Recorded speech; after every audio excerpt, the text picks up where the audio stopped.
Hi everyone and welcome to Triple M Adventures with Bill. I wanted to just put out a vlog. I haven't done a vlog for a while and let you know what I got up to over the weekend.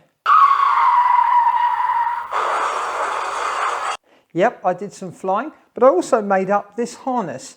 You know how difficult it can be to bind your receivers to your radio where you're trying to push a button down and plug a battery in. So I made up this lead. I'll give you a closer look at it. It's actually a Futaba receiver switch that you used on your models in the olden days, and I've just soldered it up, and I hope this is very thin, but if I was using a 6S battery on it, I obviously wouldn't be powering up the motors, so I don't think it will burn these wires out, but we will see. But it does make the job a lot easier.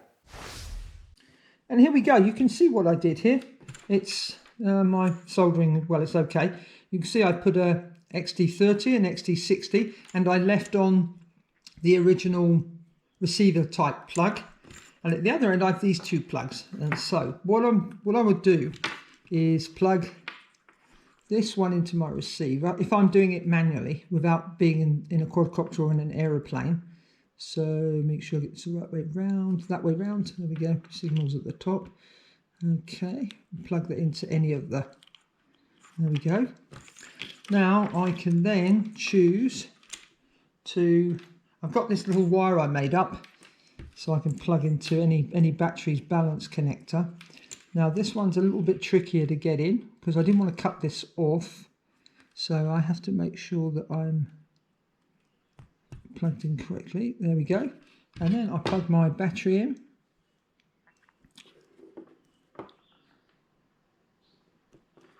And I now have a switch, so let's see if this works. There we go. Okay, and you can see it's, well, you could hear it's connected to my radio. So that makes life a lot easier. So I can turn it off. So I'd be able to push. I'd be able to push the bind button and then turn on. Telemetry recovered. So that makes it a lot easier to bind. Now what I can do is just unplug this, unplug this. Now what I did for the quadcopters, I can unplug this one as well, carefully, is on this end I left the plugs and I made these two plugs up. Oh, beg your pardon, not that one, this one. So what I would do is plug this into here. Now I can plug XT60 in, or I can plug this one in, and then I can use it on my quads. So I would be able to turn the power on and off. I'm just hoping, obviously I wouldn't power up the motors now because this is very thin wire.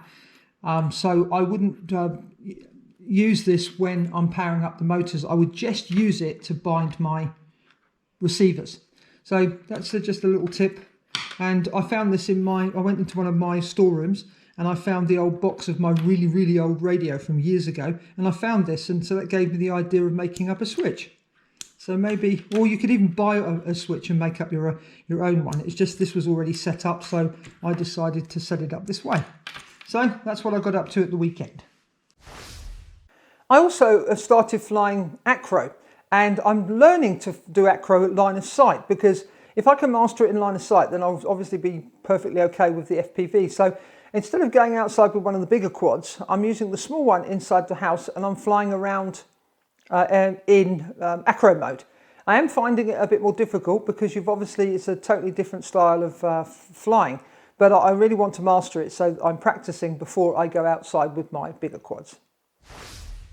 Thanks for watching this video, and if you enjoyed it, please give it a thumbs up, and if you really enjoyed it, please subscribe to my channel, and if you have any comments or questions, please leave them in the comments section below. I'd love to hear from you.